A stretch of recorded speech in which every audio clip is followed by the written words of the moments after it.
All right. Well, welcome to the Cochrane Show. My name's John Cochrane. This is my brother, Adam Cochrane. One thing that we both have in common, I wear a hat to cover my hairline. Adam just lets that thing rock. Well, it was like 5 years ago, and I had a beautiful flow. I thought it was a beautiful flow. And I was playing with my nieces, and then Dad looks over, he goes, "Oh, Dad, you're looking a little bit thin up here." Right? I had no idea I had a bald spot. Ever since then, I've been shaving my head. So thanks for that. Dad mentioned it to you? Dad did, yeah, and he thought he was just kidding around. I had no idea I had a bald spot. Now is the last day I had hair. You're so self-conscious about it now. Like, okay, you see like the Donald Trumps or whatever, right? That gets really thin, then you try to like cover it up, whatever, you know. I was almost at that point, so I thought, yeah, might as well shave her. Well, we're going to talk about a little bit of hockey. Adam, I'll admit, I haven't been into hockey for probably 12 years. It's been like since I religiously watched hockey, it's been 12 years. It's hard to watch all of the sports over here. So I focus on basketball and football, but that's why you're here, because you are in Canada, which means hockey is like a religion. And so you can bring some insight into what's going on. So let's talk about the Stanley Cup Finals. It's a rematch of last year. And do you remember how last year's Stanley Cup Final went? Well, I know that Florida won. Yeah, but do you remember how it happened? Man, I'd have to watch it again. What was it? I think Florida won. Was it? I think was it 7 games? Yeah, so I just looked it up again. Florida was up 3-0 in the series. Mm-hmm. And then Edmonton won 3 in a row, which pushed it to a game 7. And I believe Connor McDavid won the Conn Smythe. Did he? We should probably fact check that, but pretty sure he won the Conn Smythe after losing. Yeah. That hasn't happened. Is that one of the only times it's ever happened? Pretty sure. Oh man, in the '90s, I want to say it happened with either Sakic or Yzerman, but not 100%. So the betting line or the sports books have the Edmonton Oilers as a slight favorite to win the Stanley Cup this year. What is your like initial gut instinct with who's going to come out on top? I think Edmonton's going to take it. They had to scramble early on in round one. They were down. What were they down 2-0 early to Los Angeles, and they weren't playing well. The goaltending was all up in the air. Skinner hadn't won any games, so then they switched over to Picard. How do you say his name? I think you said it right. Picard. Is it what's that? Picard. Is it Picard? Yeah. Or Pickard? You hear it both ways. I think I've heard it more Picard than Pickard. I think the Americans probably say Pickard and the Canadians say Picard. You're probably, yeah. We'll just go with Picard. Keep it easy. So Skinner was proven to be pretty inconsistent early on. Finally got his opportunity again after I think it was in round 2 or round 3, and he's been unstoppable ever since. He's been really consistent. His numbers have been great, looking really calm and poised. I think he's gonna be the difference in the final. Their goaltending has been kind of shaky and consistent, all year. Bobrovsky's obviously, very consistent, all-star goaltender, right? So you know what you're going to get with Bobrovsky, but I think Edmonton's a better team if they get the same goaltending they got in round 3. Would you say Edmonton's goaltending has been shaky since? Did they have Eddie Belfour back in the day?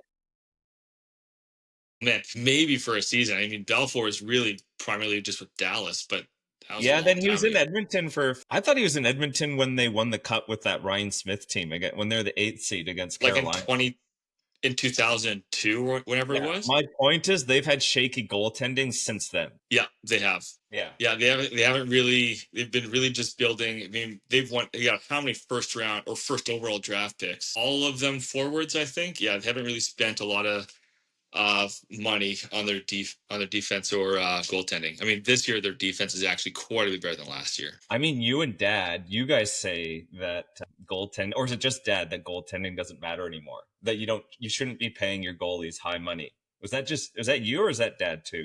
No, that sounds like just Dad. Just Dad. Yeah, that's a Dad thing. That's an unpopular opinion right there. Yeah, he's saying that goaltending isn't as crucial as it used to be, and therefore you shouldn't spend the same amount of money on your goalies. Like if one of your highest paid players on your team is your goalie, then you're doomed, is what he says. Yeah, well, I mean, everyone's allowed to have their opinions, but Dad's opinion is wrong.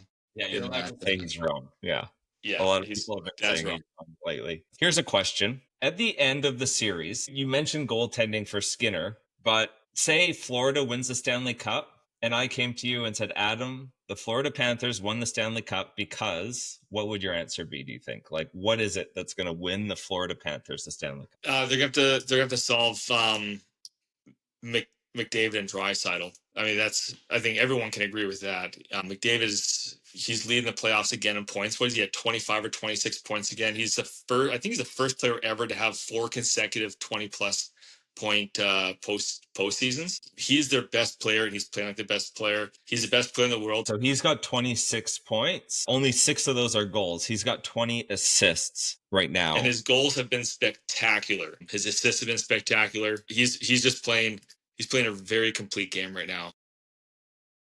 Is Draisaitl sneakily the best player on the Oilers? No. Okay. Make your case. I don't think just having Draisaitl wins you a Stanley Cup. I think just having a McDavid can win you a Stanley Cup. I think if McDavid gets injured, I think that the Oilers don't win.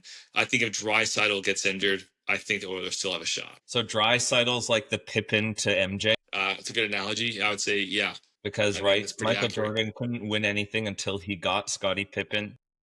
I mean, I think it was a couple years ago when McDavid was injured, Draisaitl still was producing at a very high rate. But there's no doubt that McDavid is still the best player in the world, and the team is obviously going to be playing better when he's on the ice. So, we used to like to play NHL on the old PlayStation. Of course, yeah. Regardless of the outcome, it was really who got the most hits in the game. Yeah. Like, that was the stat we paid attention to. That was really the only stat. That's right. Yeah. That's all that really matters. Which team is the most physical team? Because I really haven't watched much of the playoffs here. Florida, hands down. Like, they are. I think Florida is. I mean, they're a bigger team, and they are hard hitting. Is that their identity? No, they're not. They're far different identity than the Bruins have been historically. Panthers are just very balanced all the way from forwards all the to goaltending. They have 4 lines that produce. Like, I think Marchand's on their 3rd line.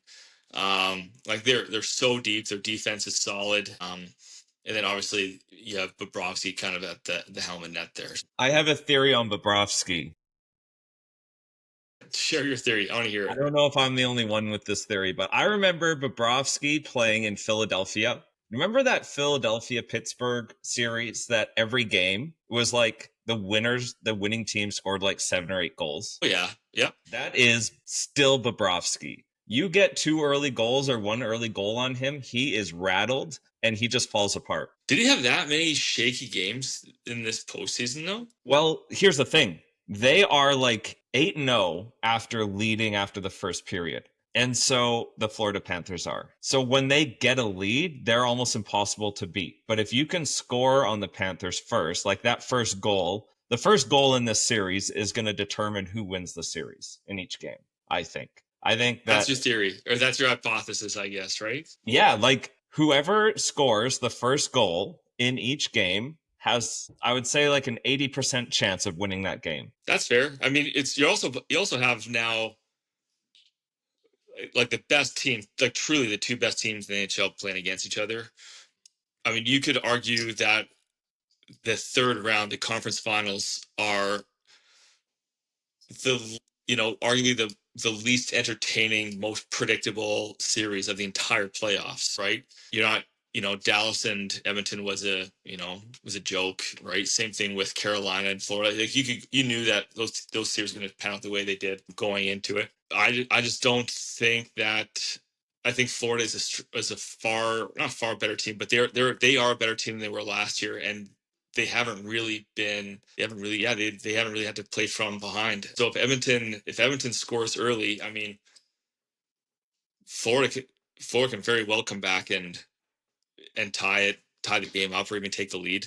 They just haven't really had that kind of test yet in the postseason. No, I think they've only won maybe 2 or 3 games when they've been trailing after definitely the second period. I think they're maybe like 2-2 after trailing after 1, and then like 1-3 after trailing after 2. Yeah, I just don't think you can count either team out if one team scores first. I mean, I just don't think that it's black and white between these 2 teams. No, but it is like a contrast of styles, right? And I think game plan is going to be so important. Right? Edmonton is this this high flying, fast offense, like that's just going to beat you with speed. And it seems like Florida is a bigger team that's more physical and is going to try and have more puck possession and control the tempo of the game.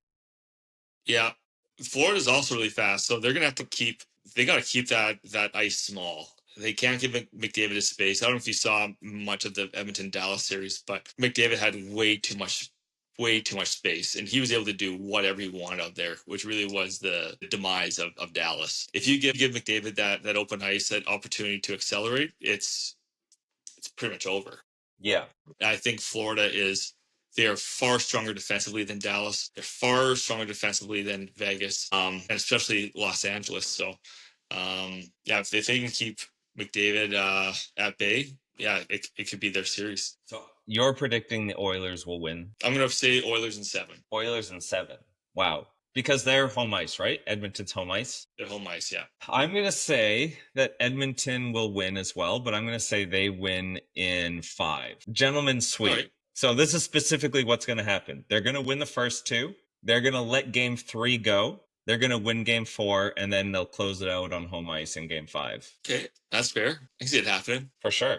You're wrong, but I can see it happening. Hey, let's talk. We're both Canucks fans. Let's talk a little bit about the Vancouver Canucks. Do they need to blow it up? Oh, man, what a disaster of a franchise. Sometimes it's embarrassing and frustrating that you can call ourselves Canucks fans. After the 2020 or 2023 2024 season, they exceeded expectations everywhere. The goaltending was great. They were flying on, every line was flying. Their defense was great. Hughes was really coming out and producing and really taking the helm off that blue line. And then come this season, it was a disaster, right? I personally I think everyone can agree that they got to try to get rid of Petey. What an awful contract that is. I assume by Petey you mean Pedersen. Yeah, well, there's 3 Pedersens. So Yeah. I'm going to say Petey, and everyone's going to know it's number 40 for Vancouver. Vancouver loves to get these. I'm going to call him, I don't know the guy, but his playing style is a bit soft. And it seems like his temperament is soft. Like they've been going through coaches since he's been there. He can't seem to, I don't know if he's a very coachable player. He's had 4 coaches since being on the Canucks? Yeah, something like that. 3 or 4. Anyhow, it's been a lot. They had to trade Miller because he couldn't handle an alpha personality in the locker room. I just don't think he's a winning player. I think he should be a second line player. He's not a first liner. Yeah, I agree. I mean, the way he played this year, I wouldn't even have him in the locker room. He's like you in the 4 Nations, he got like 3 minutes of ice time a game. Like he was an embarrassment for Sweden, right? And I think Sweden just took him because he's Swedish and he's one of the highest paid Swedish players in the NHL. And he's invisible. He's a liability every time he touches the ice. And you're paying him. What are they paying? $9 million a year or something stupid like that? It's I don't have the numbers in front of me, but yeah, he's like $9 million a year or something like that. Is that superstar money in the NHL right now? Yeah, you're paying like Marner, Nylander, Tavares, Tkachuk. Those are all $9-10 million players. Yeah, Petey is not even in that. Petey should not be in that conversation. No. What's that? McDavid, he's like 10 for 10 mil for 10 years. Is he? I thought it was more than that. I want to say it was like 13 million. Maybe they restructured his contract. Let's have a look. Oh yeah, okay. So next year will be his final year of his 8-year, $100 million contract. 12.5 million average annually. So he'll be up 1. What's with the Canucks and Swedes? Couldn't tell you. Think about it. Marcus Naslund, Swede. Hank and Dank, Swedes. Pedersen, Swedes. I don't know what to tell you. I don't know what the deal is with the Swedes. It's gonna be a great series. Looking forward to it. This is Florida's. I think this is their 3rd straight Stanley Cup Final. They're still very hungry. They have a lot of experience. Pretty much everybody from the Oilers are back for their 2nd Stanley Cup Final. It's gonna be a battle. Looking forward to it. Wednesday night, Thursday morning for me. Are you gonna watch it? Do you have the channel? Yeah, well, thanks to Disney Plus, they've got ESPN now, so all the hockey games is on Disney Plus. Score. Yeah, it's Clutch. So what time is that on your time? Thursday. Depends what time it starts, but right now I think it's 5 p.m. Mountain Mountain. What the heck is Mountain Time? Or, sorry, 5 p.m. Pacific. Okay. So that will be like 9 a.m. for me on Thursday.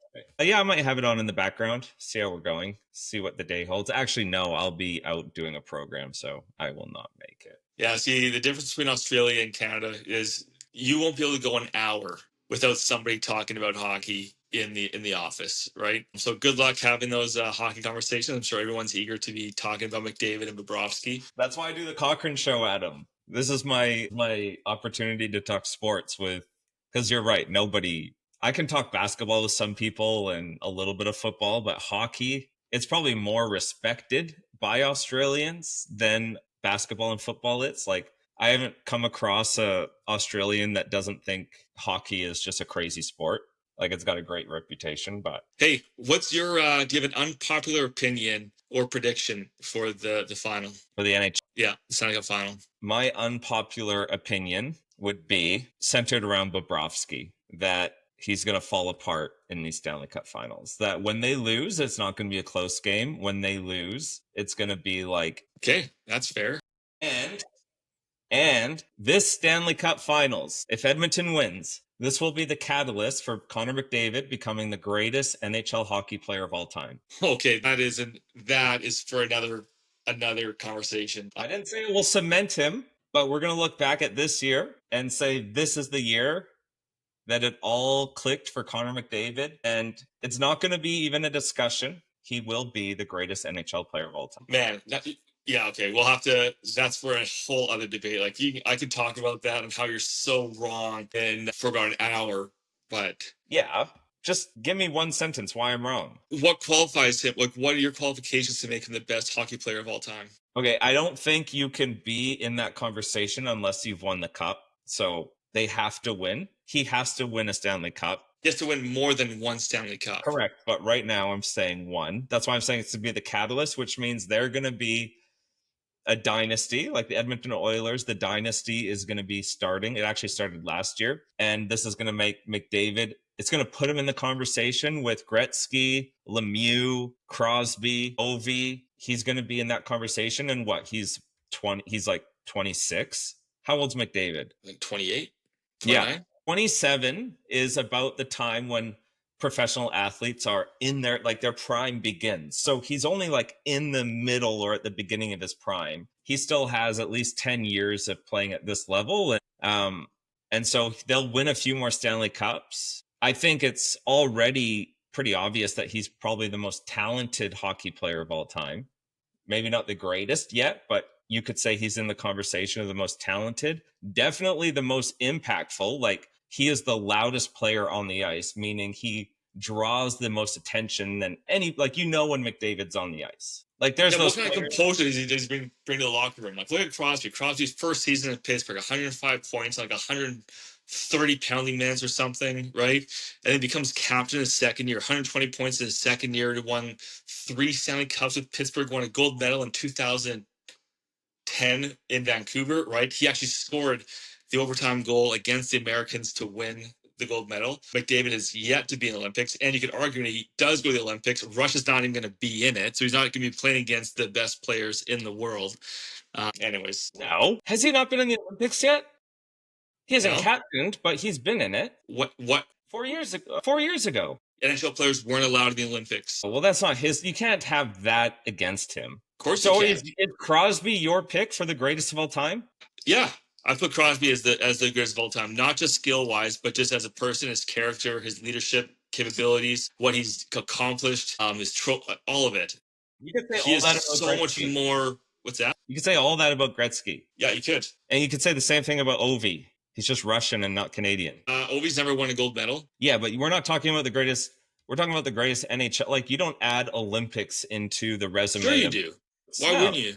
Why wouldn't you? Because if you're from Latvia and you crush it in the NHL, you have no chance of winning a gold medal. Yeah, you're also never going to be, sorry for all those Latvians watching, but the greatest hockey player in the world is not going to come from Latvia. Why not? They just don't have the same hockey programs and structure that we have. So, but if he did, if it was universally recognized that a Latvian player was the best player in the NHL, the odds were stacked against him to get there. So that would elevate the case for that Latvian player. The best Latvian player right now is Archer Shilovs, Vancouver's third string goalie, who was in the playoffs 2 years ago. Amazing. One of the best stories of the year. But Archer Shilovs is not going to be the best hockey player to ever play the game. I'm just saying, Olympics doesn't matter when it comes to GOAT conversations in hockey. It's definitely it's part of it. No. Okay, what a fun podcast. Just yes, no, yes, no. No, but let me just, it's not part of it. It can't be. Should international accolades count towards the case for being the greatest of all time in individual sports? And the answer's unequivocally no. We'll see if that. Okay, see, my response is saying that like everyone's gonna pull and say absolutely that should be part of it. But Adam, it makes no sense, because when you're a great professional athlete, you have a career to build that case, and then you can actually control who comes and plays for you. Like, the greater you are, the more likely you're going to sign free agents and make your teammates better. And, the owners are going to invest more into your team to make you a better team. You can't control who you play with in international hockey. It's whoever was born in your country. Comment below. All right. Well, thank you for joining us in the Cochrane Show. Subscribe to get more content on all sports, hockey, basketball, football. Adam, thank you so much.